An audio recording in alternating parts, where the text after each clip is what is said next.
बहुत समय पहले अमेज़न के जंगल में पिंकी चिड़िया अपनी माँ टुनटुनी चिड़िया के साथ रहती थी। एक बार टुनटुनी चिड़िया का पति बीमार पड़ गया और कुछ ही दिनों में उसकी मौत हो गई। हे भगवान, ये तुमने क्या कर दिया? मेरे हंसते खेलते घर को उजाड़ दिया। टुन्नू, अब मैं तुम्हारे बिना कैसे रहूं?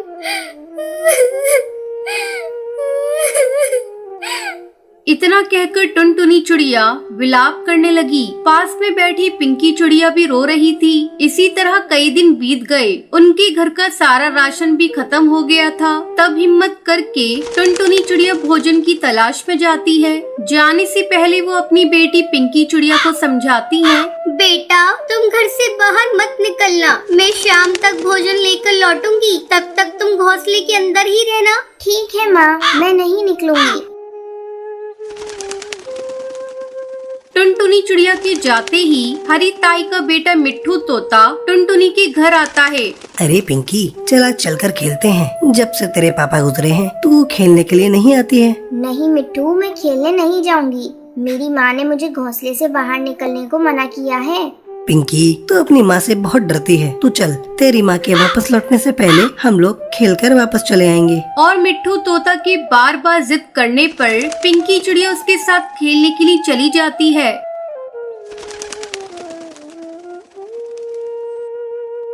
और अपनी माँ के घर वापस लौटने से पहले खेलकर अपने घोंसले में लौट आती है। शाम को, बेटा, आज तू घोंसले में अकेली थी। तुझे कोई परेशानी तो नहीं हुई? नहीं माँ, मुझे कोई परेशानी नहीं हुई। लाओ, मुझे भोजन दो। मुझे बहुत जोरों की भूख लगी है। टुनटुनी चिड़िया अपनी बेटी को भोजन देती है। अब रोज भोजन की तलाश में जाती। इधर पिंकी चिड़िया खेलने निकल पड़ती। एक दिन, माँ, तुम मुझे रोज रोज गेहूं के दाने खाने को देती हो। आज मैं इसे नहीं खाऊंगी। मुझे चने के दाने चाहिए। बेटा, आज तू ये गेहूं के दाने खा ले। कल से मैं तेरे लिए कहीं से चने के दाने लेकर आऊंगी। अगले दिन टुनटुनी चिड़िया कड़कनाथ सेठ के पास जाती है और उससे कहती है, सेठ जी, मुझे थोड़े से चने के दाने चाहिए। क्या आप मुझे चने के दाने दोगे? मेरी बेटी कई दिनों से चने के दाने खाने की जिद कर रही है।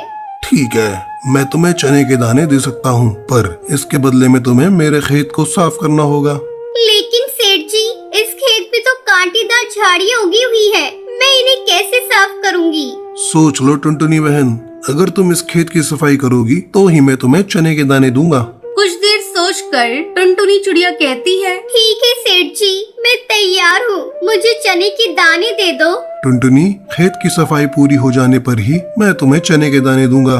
टुनटुनी चिड़िया दिन भर खेत की झाड़ियों की सफाई करती है। सफाई करते करते वो लहूलुहान हो जाती है। शाम को वो दाना लेकर घर लौटती है।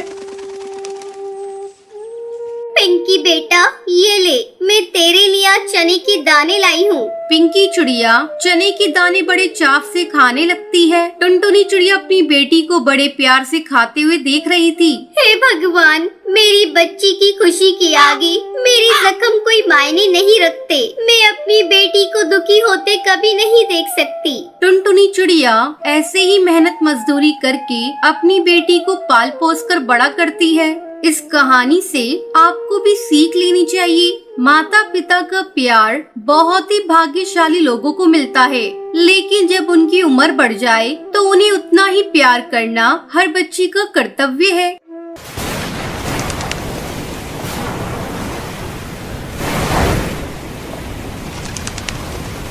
टुनटुनी अपने माँ बाप की इकलौती बेटी थी। उसके माँ बाप ने उसकी शादी बड़े ही धूमधाम से बंटी नाम के कबूतर से की थी। वो एक बहुत बड़ी कंपनी का मालिक था। टुनटुनी अपने ससुराल में बहुत खुश थी। अचानक एक दिन उसे खबर मिलती है कि बंटी की एक दुर्घटना में मौत हो चुकी है। बहू, किसका फोन है? अरे कुछ तो बोल बहू।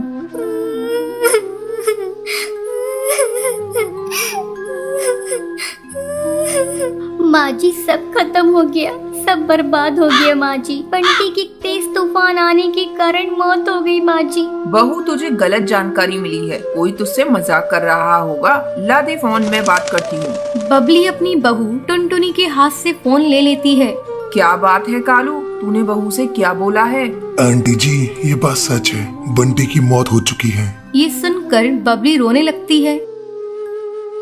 इसी तरह समय गुजरने लगता है। एक दिन बबली से मिलने उसकी बहन बेबो आती है। बहना, बंटी के बारे में सुनकर बहुत दुख हुआ। टुनटुनी बहू की अभी लंबी जिंदगी पड़ी हुई है, बंटी तो अब आ नहीं सकता। ऐसा कर तू बहू की दूसरी शादी कर दे। चाहती तो मैं भी यही हूँ बेबो, लेकिन मैं भी क्या करूँ, बहू तो तैयार ही नहीं हो रही है। जब जब मैं उससे दूसरी शादी की बात करती हूँ रोने लगती है। मैं क्या करूँ, मेरी समझ में कुछ भी नहीं आ रहा है। तू ही बहू को समझा। बेबो टुनटुनी की कमरे में जाती है। टुनटुनी कैसी है बेटा? अरे मौसी जी, आप कब आई? मैं अभी अभी आई हूँ बेटा। मैं अभी आपके लिए फ्रूट काट कर ला रही हूँ मौसी जी। बेटा तू मेरे पास बैठ, मुझे तुझसे कुछ बातें करनी है। क्या बात है मौसी जी? देख टुनटुनी, तेरी अभी बहुत लंबी जिंदगी है, तो मेरी बात मान, दूसरी शादी कर ले। अब बंटी तो वापस आ नहीं सकता। मौसी जी, आप ऐसी बातें मत कहिए। मैं बंटी को कभी भुला नहीं सकती। मैं दूसरी शादी अब नहीं करूँगी। देख टुनटुनी, मैं तेरे भले के लिए कह रही हूँ। तू तो जानती है ये दुनिया कैसी है। मौसी जी, मैं दुनिया के बारे में नहीं जानती। अब मैं माँ जी के साथ ही अपने जीवन को बिताना चाहती हूँ। बंटी ही उनका एकमात्र सहारा था, वो तो चला गया। अब मैं माँ जी का सहारा बनूंगी। अगर आप लोग चाहती है कि मैं खुश रहूँ, तो आप लोग मेरा एडमिशन किसी कॉलेज में करा दीजिए। मैं आगे पढ़ना चाहती हूँ। ठीक है बहू, तू जैसा ठीक समझे। मैं तो तेरे भले के लिए कह रही थी। मैं अभी बबली से कह देती हूँ, वो तेरा एडमिशन कल ही किसी कॉलेज में करा देगी। अब टुनटुनी कॉलेज जाने लगती है। एक दिन वो नोट्स लेने के लिए अपनी सहेली के घर जाती है। वहाँ उसकी मुलाकात उसकी सहेली के भाई से होती है। आप कौन है? आपको किससे काम है? मैं बुलबुल की सहेली टुनटुनी हूँ। मैं नोट्स लेने आई हूँ। बबली तो अभी घर पर नहीं है, मैं उसे बता दूंगा। वैसे आपका नाम क्या है? मेरा नाम टुनटुनी है। जब बुलबुल घर पर आती है तब उसका भाई रॉकी उससे कहता है, बुलबुल, तुम्हारी सहेली टुनटुनी तुमसे नोट्स लेने आई थी। हाँ भैया, मैंने ही उसे घर पर बुलाया था ताकि तुम उसे देख लो और वो तुम्हें देख ले। बेचारी विधवा है और मैं उसे अपनी भाभी बनाना चाहती हूँ। कहो तुम्हारी क्या राय है? ठीक है बुलबुल, मैं टुनटुनी से शादी करने के लिए तैयार हूँ। बुलबुल अपने भाई का रिश्ता लेकर टुनटुनी के घर जाती है। आंटी जी, मैं टुनटुनी को अपनी भाभी बनाना चाहती हूँ। मेरे माँ बाप तो बचपन में ही गुजर गए हैं, इसलिए मैं अपने भाई का रिश्ता लेकर आई हूँ। बेटा मैं भी यही चाहती हूँ, लेकिन टुनटुनी तो शादी के लिए तैयार ही नहीं है। बस आंटी जी, आप हाँ कह दीजिए, मैं टुनटुनी को मना लूंगी। बुलबुल टुनटुनी को शादी करने के लिए बहुत मनाती है। आखिरकार टुनटुनी शादी करने के लिए मान जाती है। और एक दिन धूमधाम से टुनटुनी और रॉकी की शादी हो जाती है। टुनटुनी अपने ससुराल जाकर खुशी खुशी रहने लगती है।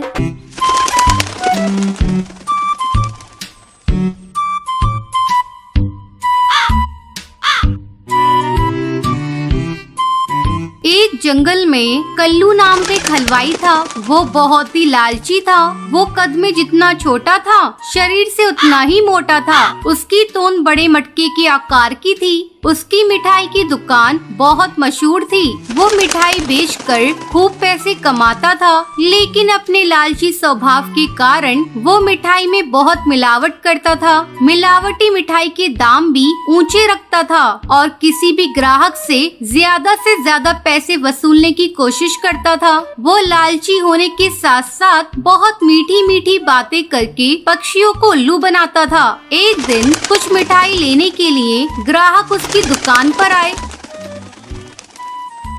तब उसने अपनी तोंद पर हाथ फेरते हुए कहा, आओ टुनटुनी बहन आओ। बहन, सारी की सारी ताजी मिठाइयाँ हैं। लड्डू, बर्फी, जलेबी, बर्फी, पेड़ा, गुलाब जामुन सब ताजे ताजे हैं। बोलो क्या क्या लोगे, कितना तोलूं? टुनटुनी ने कहा, कल्लू भाई, बड़ी महंगी रहती है तुम्हारी मिठाई। कल्लू हलवाई ने मुस्कुराते हुए कहा, बहन टुनटुनी, ऊंचा दाम अच्छा नाम, ऐसी मिठाई पूरे जंगल में नहीं पाओगे। पेड़े और बर्फी तो बिल्कुल शुद्ध खोए की बनवाता हूँ।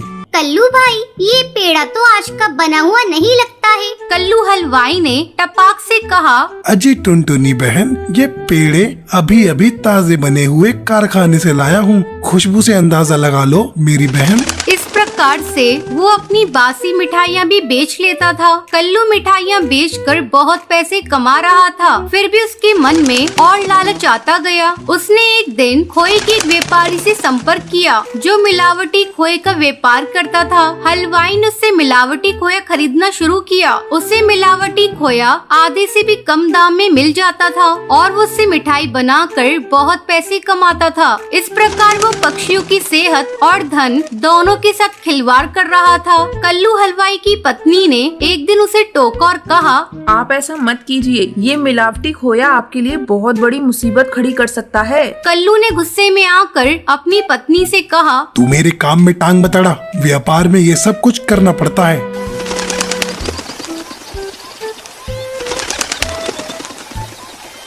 एक दिन बहुत सारे ग्राहकों ने कल्लू की दुकान से बहुत सारी मिठाइयाँ खरीदी।